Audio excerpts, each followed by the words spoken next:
இயேசுவுக்கே புகழ். இயேசுவில் பிரியமானவர்களே, இன்று நம் ஆண்டவர் ஏசாயா 60ஆம் அதிகாரம் 20ஆம் வசனத்தினூடாக இவ்வாறு நம்மோடு பேசுகின்றார். உன் கதிரவன் ஒரு போதும் மறையான், உன் நிலா இனி தேய்ந்து போகாள். ஆண்டவரே உனக்கு என்றுமுள்ள ஒளியாக இருப்பார். உன் கண்ணீரின் நாட்கள் ஒழிந்து போகும். இந்த அதிகாலையில புதியதொரு நாளில் ஆண்டவர் ஒவ்வொருவரையும் அவருடைய கிருபையினாலும் ஆசீராலும் பரிபூரணமாக நிரப்பி அவருடைய பாதையில எங்கள் ஒவ்வொருவரையும் பயணிக்க இன்றைக்கு மீண்டுமாக ஒரு வாய்ப்பு கொடுத்திருக்கிறார். நேற்று எவ்வளவு இருளாக இருந்தாலும் இன்றைக்கு சூரியன் மீண்டும் உதைக்கிறது. அதுபோலதான் எங்களுடைய வாழ்க்கையிலும் அநேக இருள் சூழ்ந்த தருணங்கள், நிகழ்வுகள் ஏற்பட்டிருக்கலாம்.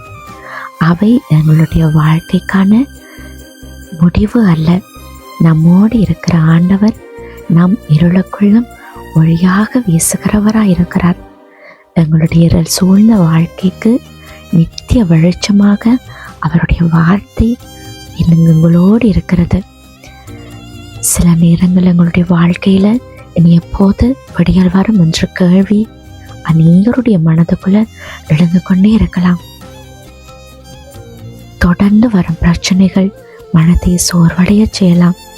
நாங்கள் செபித்தும் பதில் கிடைக்காதது போல தோன்றலாம். நம் கண்ணீரை யாரும் புரிந்து கொள்ளாமல் செயற்படலாம். இன்று நாங்கள் ஆண்டவருடைய திட்டப்படி உயிரோடு இருக்கிறோம். அதுவே எங்களுடைய வாழ்க்கையில மிகப்பெரிய பாக்கியம். இன்றைக்கு எசாயா சொல்லும் இந்த வார்த்தை நம் உள்ளத்திற்கு ஒரு மிகப்பெரிய நம்பிக்கை கொடுக்கிறது. உன் கண்ணீரின் நாட்கள் ஒழிந்து போகும் என்று. இது கண்ணீரென்ற ஒரு போதும் வராது என்று சொல்ல முடியாது. உங்களுடைய கண்ணீருக்கு ஒரு முடிவு உண்டு. ஆண்டவருடைய அன்புக்கு நிச்சயமாக முடிவில்லை என்று இந்த வார்த்தை நமக்கு நினைவூட்டுகிறது. இன்றைக்கு நாங்கள் அநேக காரியங்களை குறித்து கவலைப்பட்டு கொண்டிருக்கலாம். மனுஷர்கள் ஒளி சில நேரங்களில் மங்கலாம். நம் பழம் சில நேரங்களில் குறைந்து போகலாம். சூழ்நிலைகள் மாறலாம். ஆனால் ஆண்டவர் மட்டும் மாறாத ஒளியாக நம்மோடு எப்பயும் இருக்கிறார். இன்றைக்கு காலையில் கண்களை திறந்த போது நாங்கள் முதல்ல நினைக்க வேண்டியது எங்களுடைய பிரச்சனைகளே அல்ல, எங்களோடு இருக்கிற ஆண்டவரை மட்டும்தான். நேற்று என்ன நடந்திருந்தாலும் இன்று அவருடைய கரங்கள் ஒரு புதிய நாள். நேற்று அழுதிருந்தாலும் இன்று நம்பிக்கையோடு அழலாம். நேற்று கதவுகள் எங்களுக்காக திறக்காமல் இருந்தாலும் இன்றைக்கு ஆண்டவர் அதற்கு எதிராக ஒரு புதிய வழியை எங்களுக்கு ஆயத்தம் செய்து வச்சிருக்கிறார். அதனால உங்களோட மனதில் சொல்லப்படாத கண்ணீர் இருக்கிறதா? யாரிடமும் பகர முடியாத ஒரு பாரம் இருக்கிறதா? எதிர்காலத்தை பற்றிய பயம் இருக்கிறதா? இந்த காலை ஒரு விஷயத்தை மட்டும் நீங்கள் நினைவில் வச்சுக்கொள்ளுங்க. உங்களுடைய சூழ்நிலை உங்கள் ஒளி அல்ல, ஆண்டவரே உங்கள் ஒளி. சூரியன் மறைந்தாலும் மறுநாள் உதிக்கும், நிலா தேய்ந்தாலும் மீண்டும் வளரும். ஆனால் நம் ஆண்டவருடைய ஒளி ஒருபோதும் மறைந்து போவது கிடையாது.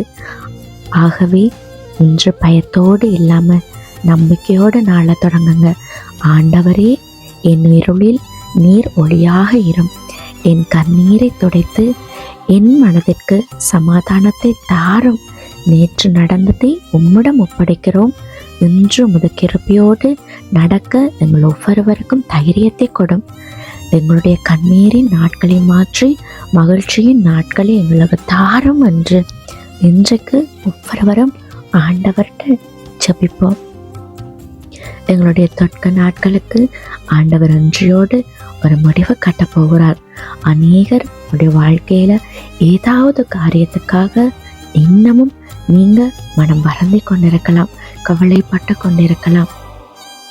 ஆண்டவர் இன்றைக்கு உங்களுடைய கரத்தை பிடித்து உங்களை பார்த்து சொல்லுகிறார், உங்களுடைய தொட்க நாட்கள் இன்றையோடு முடிய போகிறது என்று. அநேகருடைய வாழ்க்கைக்கு ஆண்டவர் ஒரு ஒளியை ஏற்படுத்த போகிறார். ஒரு புது வெளிச்சத்தை, ஒரு புது மாற்றத்தை உங்களுடைய வாழ்க்கையில கொண்டு வரப்போகிறார். ஆண்டவர் மேல, அவருடைய வார்த்தையின் மேல முழு நம்பிக்கை வைங்க. உங்களுடைய வாழ்க்கையில நேற்று என்ன நடந்திருந்தாலும் நீங்க அதை ஆண்டவர்கிட்ட கையில் ஒப்பு கொடுங்க. நல்லதோ கெட்டதோ ஆண்டவர் அதை பார்த்து கொள்ளுவார். எங்களுடைய வாழ்க்கையில நல்லதான விஷயங்களும் கெட்டதான விஷயங்கள் நடக்கிறதுன்றது நிச்சயமாக ஆண்டவருக்கு தெரியாமல் எங்களுடைய வாழ்க்கையில நிகழாது. எல்லாமே ஒரு விதமான நன்மைக்காக மட்டும்தான் என்றதை நாங்கள் மனதில் பதிய வைத்து எங்களுடைய இந்த புதிய நாளை தொடங்குவோம். ஆண்டவர் உங்களோடு இருந்து உங்களை வழி நடத்துவார். கண்களை மூடி ஆண்டவர்கிட்ட நாங்கள் ஒப்பு கொடுப்போம்மா. அப்பா, இன்றைய புதிய நாளை தந்ததுக்கு நன்றி அப்பா. நேற்று எங்களுடைய வாழ்க்கையில் நடந்த சோகங்கள், கவலைகள், மனவேதனைகள், தாங்க முடியாத பாரங்கள் சகலத்தையும் உங்களோட கரத்தில் ஒப்பு கொடுக்குறோம். கடந்ததை நினைத்து நாங்கள் கவலைப்படாமல் இனி வரப்போகிற நாட்களை குறித்தும் நாங்கள் பயந்து நடுங்காமல் இன்றைய நாள், இன்றைக்கு நீங்கள் எங்களை குறித்து என்ன திட்டம் வச்சிருக்கிறீங்க என்றதை மட்டும் நாங்கள் நினைவில் கொண்டு உங்களோட கரத்தை பிடித்து உங்களோட பாதையில் பயணிக்க எங்களை ஒவ்வொருவருக்கும் கிருபை புரிங்க. எங்களுடைய வாழ்க்கையில் இருக்கிற இருளை அகற்றி ஒரு நிரந்தரமான ஒளியை, நம்பிக்கையின் ஒளியை, மன உறுதியின் ஒளியை எங்களுடைய வாழ்க்கையில் நீங்கள் வீச செய்யுங்க. எங்களுக்கு வாழ்வும் வழியும் ஒளியுமாக நீங்கள் இருக்கிறீங்க. அந்த தைரியத்தில் நாங்கள் ஒவ்வொருவரும் பயணிக்க எங்களுக்கு கிருபை புரிங்க. ஆமேன்.